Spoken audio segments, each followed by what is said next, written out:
I read this morning from 2 Corinthians 5.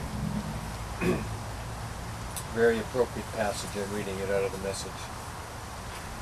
And if Dad was just a little more eloquent, I could imagine him saying these very words. Paul is writing, "For instance, we know that when these bodies of ours are taken down like tents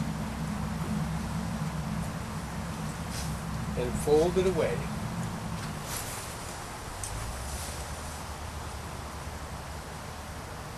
I'm just seeing him once, not much of a tent left.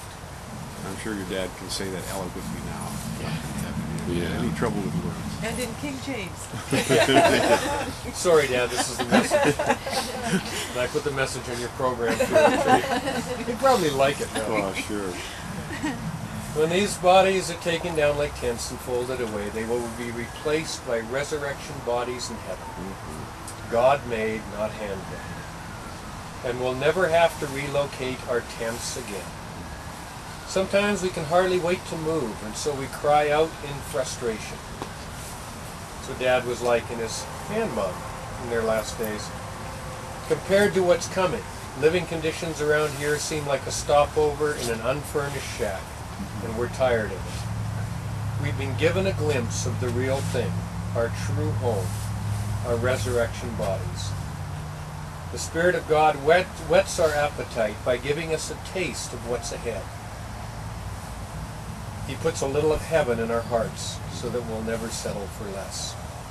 Not sure what happened to him when he had the vision of heaven, wasn't it? I mean, he got a taste, he saw it. And I mean, he wasn't able to talk in his last few days, so I didn't really, we asked him, what, have you seen anything yet? Have you, has Jesus come to get you yet? And I wasn't there in his last hour or two, so I don't know what happened, but well, I tell you what, when he had that near-death experience, it was so riveted in him to the depths of his being.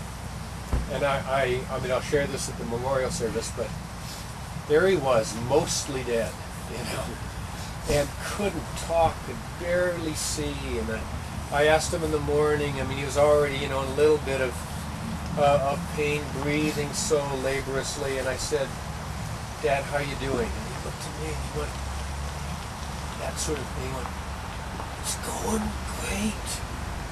This is the most wonderful day of my life." He said, "I feel no stress." Isn't that great? Yeah.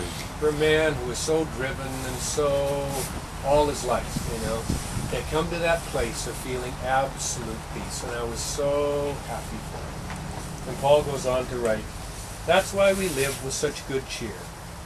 You won't see us drooping our heads or dragging our feet. Cramped conditions here don't get us down. They only remind us of the spacious living conditions ahead. It's what we trust in, yet don't see, that keeps us going. You suppose a few ruts in the road or rocks in the path are going to stop us? When the time comes, we'll be plenty ready to exchange exile for hope." Amen.